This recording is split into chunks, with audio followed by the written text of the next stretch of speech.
Troppi giovani hanno abusato di alcol nel primo giorno di riapertura e l'ira del sindaco di Treviso che lancia un appello anche ai genitori e c'è chi continua ad usare poco e male la mascherina.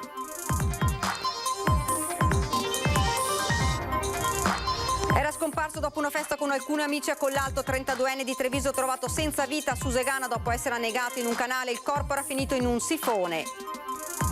L'inchiesta di Report e le parole di Zaia: mi sento colpito nell'intimo, ma la gestione dell'amministrazione è sempre stata trasparente. Le opposizioni all'attacco: venga a riferire in aula. Il direttore generale della sanità Flor non arretra. Nuovo Vax Day per i cittadini tra i 70 e 74 anni che non hanno ancora avuto la prima dose. L'ULSS ha confermato in queste ore che si terrà mercoledì 5 maggio. Drammatico incidente a Pezzan di Carbonera, automobilista perde il controllo della vettura e si scontra contro un'altra vettura e poi travolge un ciclista, gravissimo, in ospedale. Riaperti a Treviso i poli museali di Santa Caterina e Bailo, oggi i primi visitatori dopo il periodo di stop. Il 12 giugno la prima grande mostra. Oggi la festa del santo patrono di Treviso, la messa al Duomo. Il vescovo consegna a sindaco e prefetto il documento del progetto per il fondo di comunità per le famiglie e imprese.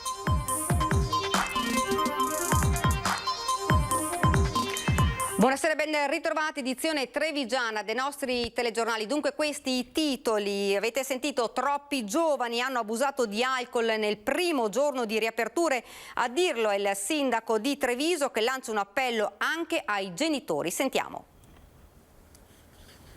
Ho visto tanti giovani che si sono fatti un po' travolgere dall'entusiasmo. L'appello che faccio è quello di sapersi controllare anche nel far festa, ma poi invito anche i genitori a verificare, una volta rientrati i propri figli, cosa hanno fatto e se per caso hanno consumato eccedendo troppi alcolici, perché questo non fa bene, al di là del Covid, non fa bene essere alterati alle 15 o alle 14 del pomeriggio. Va bene, anzi benissimo, la ritrovata libertà, ma qualcuno se n'è presa fin troppa. Ragazzi che di primo pomeriggio hanno alzato un po' troppo il gomito per brindare al giallo e che sono stati redarguiti direttamente dal primo cittadino. In alcuni casi hanno capito, in altri hanno meno gradito il richiamo, ma continuerò a farli. Ogni qualvolta vedrò dei giovani che non sanno controllarsi nel consumo dell'alcol, li richiamerò non tanto perché c'è il Covid, ma per senso civico e perché voglio veramente bene a questi giovani. Nessuna contestazione, va detto, è stata elevata formalmente, ma il problema c'è e si aggiunge ai tanti che affliggono la gioventù ai tempi del Covid. La stessa polizia locale sta monitorando il fenomeno accanto al corretto utilizzo di dispositivi che resta un imperativo categorico, dice il sindaco, per tutte le generazioni. In particolare l'utilizzo della mascherina, in troppi casi ho visto troppa leggerezza, nel senso che molte persone la indossavano in modo non corretto, qualcuno addirittura non la indossava, e quindi da qui l'appello: non credo che serva ricorrere sempre alle sanzioni o al cane da guardia, si chiama buon senso e si chiama rispetto tra persone. Ed ora il sondaggio che vogliamo proporvi, che è varianti, scuole e Movida. Rischiamo davvero di richiudere, se siete d'accordo, rischiamo davvero di richiudere. Dovete comporre lo 0422 1626 691. Se invece non siete d'accordo, lo 0422 1626 690. L'esito del sondaggio nel corso della nostra trasmissione Ring, condotta da Ferdinando Avarino, a partire dalle 21:15.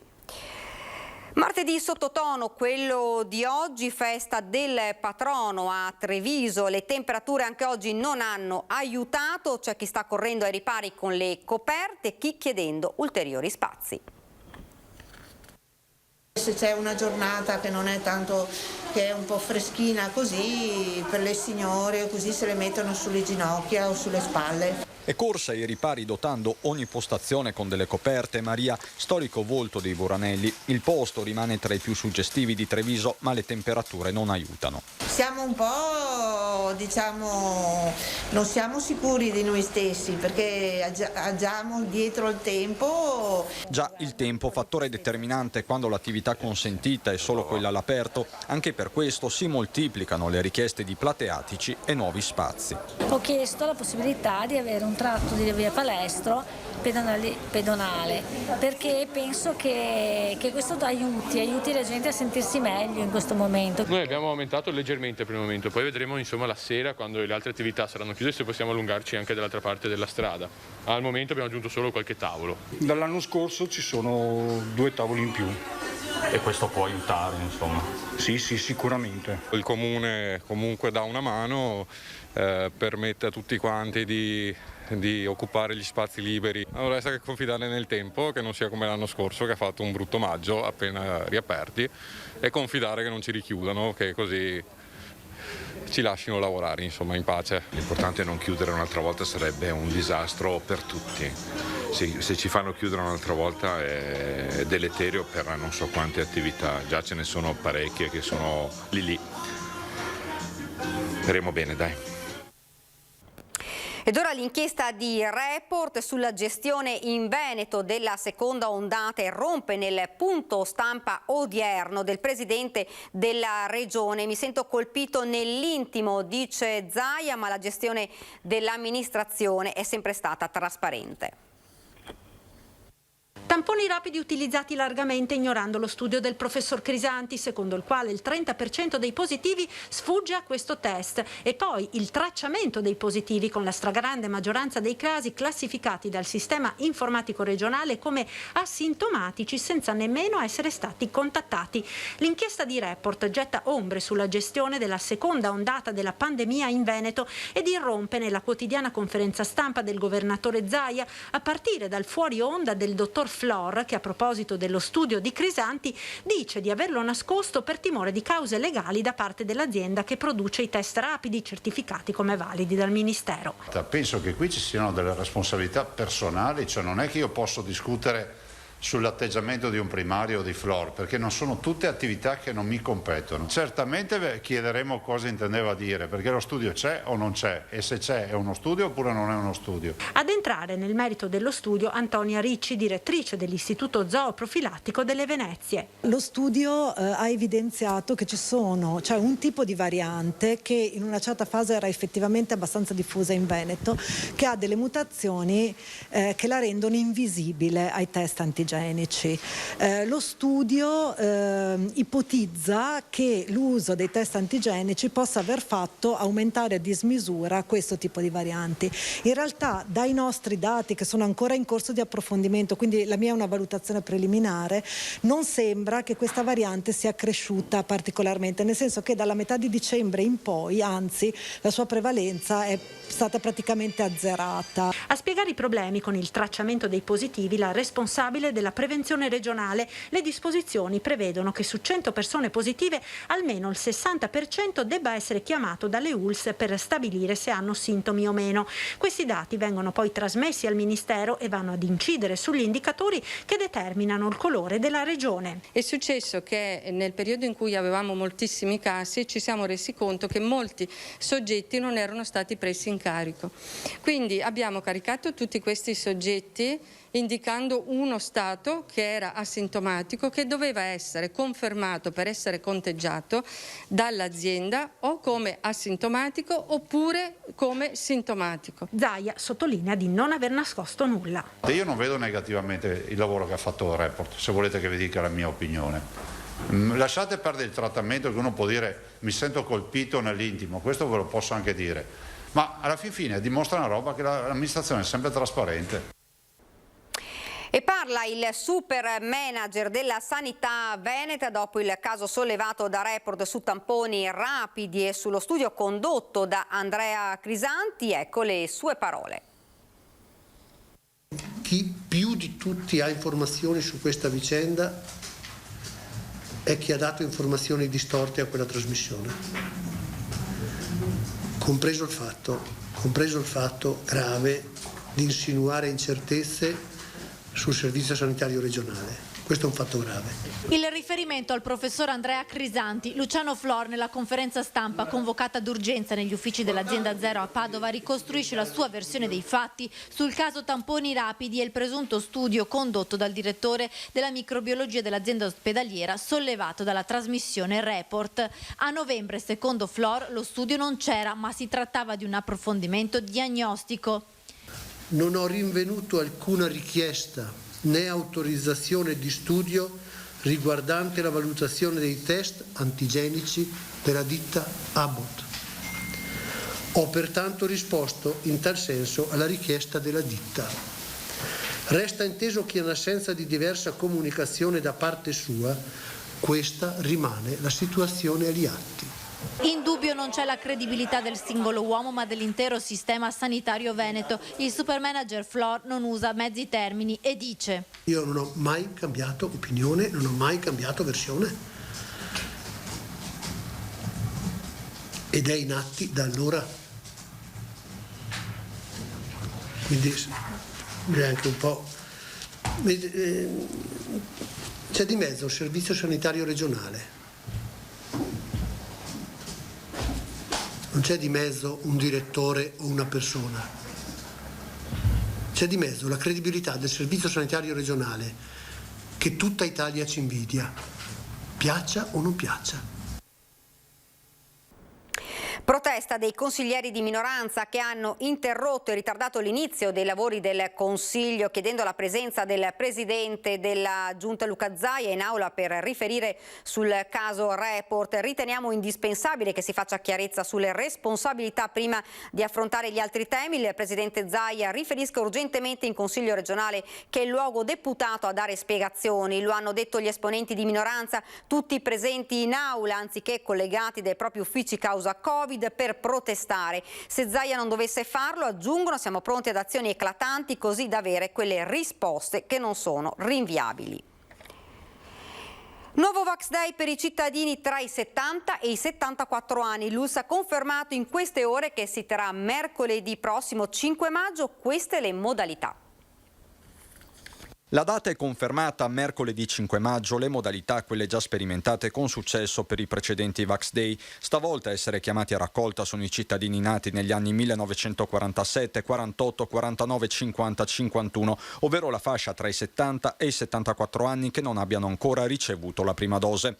Potranno quindi presentarsi senza bisogno di prenotazione nei centri vaccinali in base al comune di residenza. L'orario di accesso ai Vax Point sarà condizionato dal mese di nascita. Nel caso di marito e moglie, entrambi 70-74 anni ma nati in mesi diversi, potranno recarsi alla vaccinazione assieme nella fascia oraria di uno dei due. L'indicazione è quella di presentarsi con anamnesi e modulo del consenso compilati, entrambi scaricabili dal sito dell'ULSS. Vaccinazioni a parte, resta il fronte delle cure che vede la sanità trevigiana in prima linea, come dimostra la lettera aperta del pluricampione di rally Tony Fassina, che dimesso ha voluto ringraziare tutto il personale sanitario degli ospedali di Vittorio Veneto, Treviso e Montebelluna che lo ha assistito durante il Covid. Nella mia vita ho vinto tante gare più o meno importanti, ma non valgono nulla in confronto alla vittoria che queste persone conseguono quotidianamente battendosi per salvare vite altrui. Le parole di Fassina che valgono più di qualsiasi medaglia. Ed ora ci fermiamo per qualche istante di pubblicità.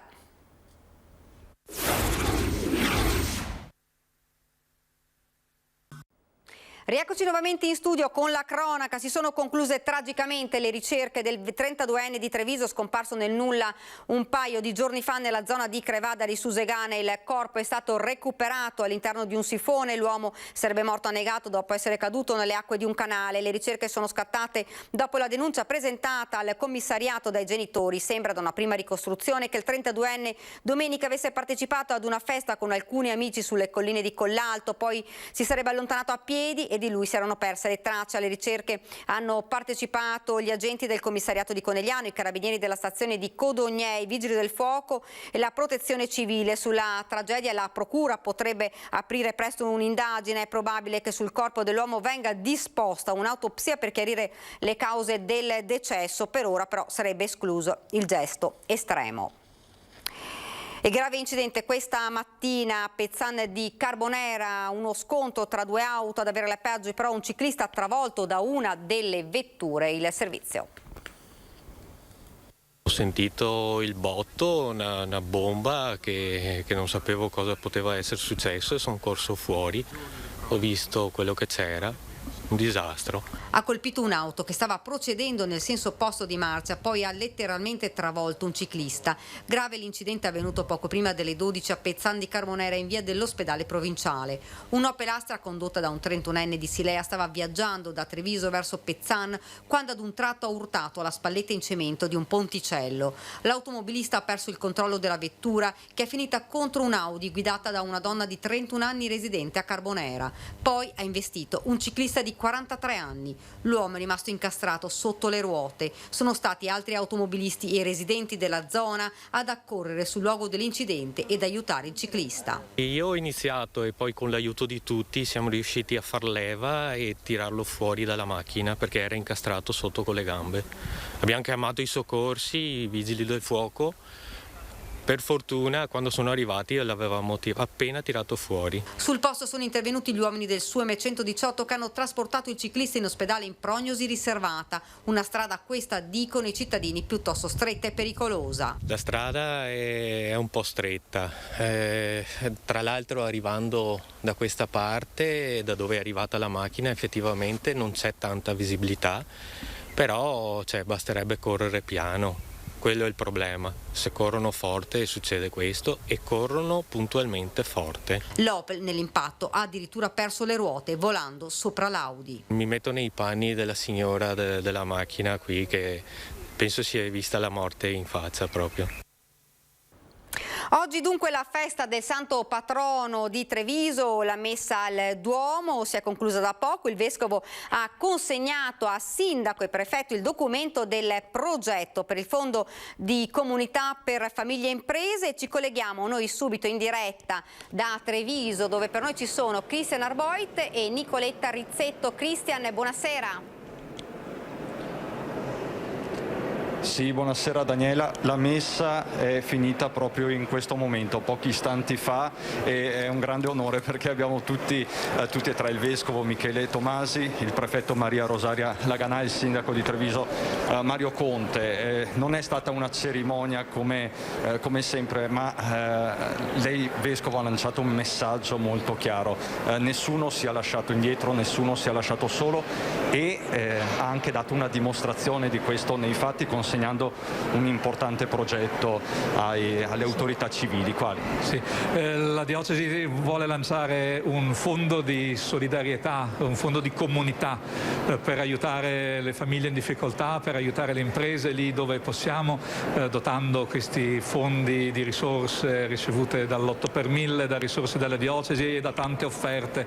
Quello che conta principalmente è che vorremmo unire famiglie per le famiglie, imprese per le imprese, comunità per le comunità, affinché sia più che un po' di soldi che sono importanti ma noi possiamo fare ben poco, ma sia una rete di amicizia sociale e di collaborazione tra tutti, così che possiamo anche vincere la solitudine, la paura e camminare insieme in questo tempo difficile. Un gesto molto concreto, prefetto.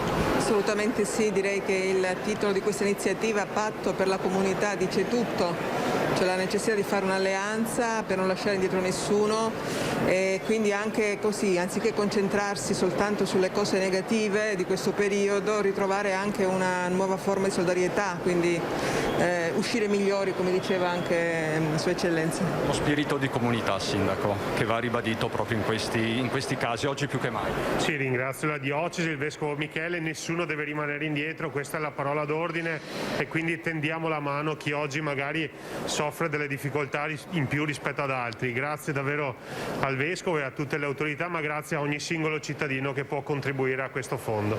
Grazie a voi e buon San Liberale. A te la linea, Daniela. Grazie davvero a Cristian e Nicoletta che sono per noi, come avete visto, a Treviso. Grazie davvero e buon lavoro. Noi andiamo avanti con il nostro telegiornale. Riaperti i poli museali di Santa Caterina e Bailo, oggi i primi visitatori dopo il periodo di stop. Sono qui per cercare un po' di bellezza in questo tempo di difficoltà e Treviso ha una bella proposta artistica di bellezza. Ripartire dalla bellezza e scrollarsi di dosso il brutto periodo, questa è la volontà della prima visitatrice a varcare la soglia dei musei civici riaperti al pubblico dopo un lungo stop. Le iniziative si moltiplicano sia al polo espositivo di Santa Caterina sia al Museo Bailo e si torna a respirare cultura con 2 mostre prorogate fino al 16 maggio. La mostra che vedete alle mie spalle, gratuita, di Massimo Saretta, che racconta le province venete durante il lockdown, una mostra molto bella. Un'altra mostra gratuita anche al Museo Bailo dedicata a Hausbrandt e i manifesti pubblicitari più belli della storia del brand. Fruire del bello si potrà anche con le modalità inedite come il tè al Chiostro Grande. Si potrà prendere il tè al museo a Santa Caterina in compagnia di personaggi illustri che verranno intervistati. Il primo appuntamento è con Alessandro Marzomagno e Manuzio e la storia della stampa. Poi l'appuntamento con le grandi mostre dal 12 giugno. Apre anche Santa Margherita, quindi la nuova sede del Museo Collezione Salce, quindi un appuntamento di livello nazionale con Renato Casaro e i più bei manifesti della storia del cinema. E una ricca programmazione estiva in cui i musei arriveranno nelle piazze con l'estate incantata. Un'altra bella novità, le piste teatrali ambientate al museo, quindi dove gli attori interagiranno con le opere d'arte, quindi ci saranno questa novità sempre con le visite gratuite. I 2 poli espositivi resteranno aperti da martedì a venerdì in orario 10-18 e nel fine settimana con ingresso solo su prenotazione. Ed ora siamo invece alla nostra pagina da Belluno e provincia.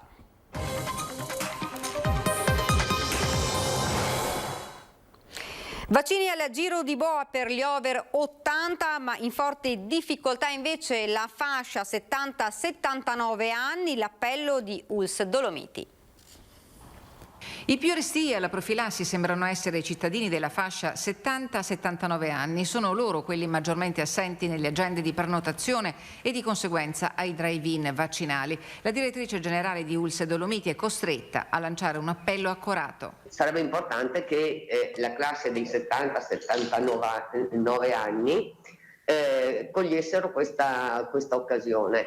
Ci sono posti liberi in tutti i prossimi giorni, ma per dirvi anche significativi, perché domani 300 posti sono tanti e mi piacerebbe che venissero occupati dalla popolazione di questa fascia di età. Posti liberi anche nei prossimi giorni da occupare tramite prenotazione al portale, nelle farmacie o rivolgendosi alle stazioni dell'Arma dei Carabinieri. Agende aperte anche per i disabili legge 104 e persone vulnerabili.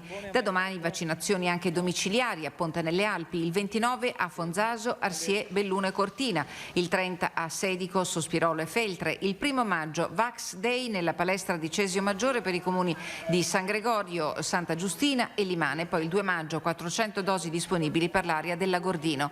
La situazione epidemiologica è apparentemente buona in provincia di Belluno e i dati sono in calo, ma il virus circola ancora ed è infido, afferma la direttrice Carraro. È importante il comportamento responsabile ed individuale di ognuno di noi. In questo momento bisogna pensare non solo a se stessi, ma essere consapevoli che siamo all'interno di una comunità e che il nostro comportamento, il nostro atteggiamento possono creare più o meno pensieri al resto della famiglia e al resto della comunità. Ed ora invece sentiamo le prime parole del nuovo prefetto di Belluno che si è insediato ieri. 57 anni, napoletano verace, trasferito al nord per fare esperienza e carriera. Mariano Savastano, il nuovo prefetto di Belluno, fresco di nomina dopo aver trascorso 30 anni fra le prefetture piemontesi e lombarde che gli hanno consentito una formazione ricca di soddisfazioni. Il suo insediamento ufficiale a Palazzo dei Rettori coinciso con l'avvio delle relazioni istituzionali con i vertici della provincia. Tutti mi stanno aiutando a conoscere il territorio, ha detto il prefetto ai giornalisti con i quali si è intrattenuto a lungo. I temi del lavoro e delle crisi aziendali di ACC e di Standard, i primi fascicoli portati alla sua attenzione. È stata posta alla mia attenzione immediatamente dai miei colleghi, da chi mi ha preceduto e che ho iniziato a approfondire nella giornata di ieri con i miei primi incontri con gli amministratori locali. Il ruolo del prefetto è quello di recepire dal territorio le esigenze prioritarie e dare il proprio contributo alla soluzione complessa delle questioni. Ve n'è anche una terza, quella dell'istituzione della nuova sala operativa integrata di protezione civile, della quale nel pomeriggio Savastano ha parlato con il comandante dei Vigili del Fuoco. Mercoledì primo comitato per l'ordine e la sicurezza, sarà una cabina di regia sul decreto riaperture per dare giuste risposte alle categorie. Giovedì pomeriggio si parlerà della pianificazione del passaggio del Giro d'Italia. Poi sarà tempo di pensare alle Olimpiadi Milano-Cortina, per le quali il prefetto potrà spendere l'esperienza maturata in occasione dell'evento a Cinque Cerchi ospitato da Torino. Garantire la rapida realizzazione delle opere nei tempi previsti insieme alle puntuali verifiche, ai puntuali controlli su tutte quelle società ed aziende che arriveranno nella nostra provincia. Un lavoro intenso all'interno di una prefettura che Savastano vede come luogo di mediazione, di incontro, di concertazione e dialogo. Io credo in questo metodo ed è quello che con grande semplicità ma anche con grande determinazione tenterò di proporre agli amministratori locali. Vi ricordo questa sera la nostra trasmissione Ring condotta da Ferdinando Avarino a partire dalle 21:15, in ospiti Roberto Ciambetti della Lega, Alessandro Luigi Bisato, Silvia Daniele, presidente del Wedding Planner Italia, Raffaele Speranzoni di Fratelli d'Italia e Marco Bonnet, giornalista del Corriere del Veneto. E questa era la nostra ultima notizia, a me non rimane che lasciarvi alle previsioni del tempo. Grazie davvero per averci seguito e buona serata a tutti.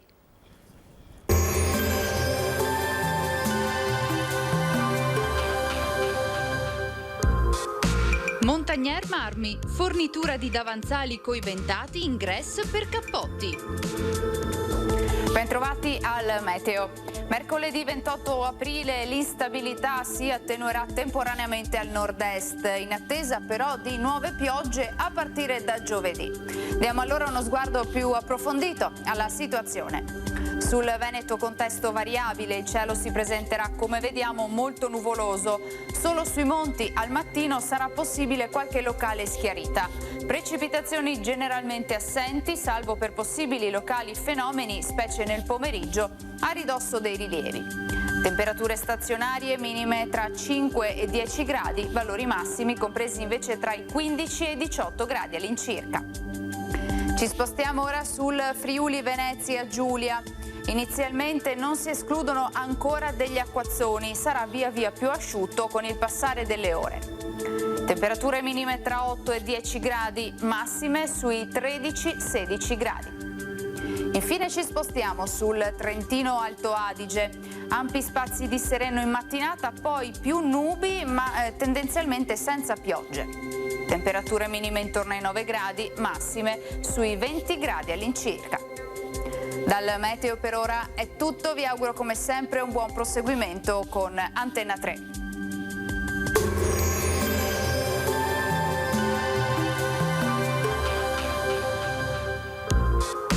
Montagnier Marmi, fornitura di davanzali coiventati in grès per cappotti.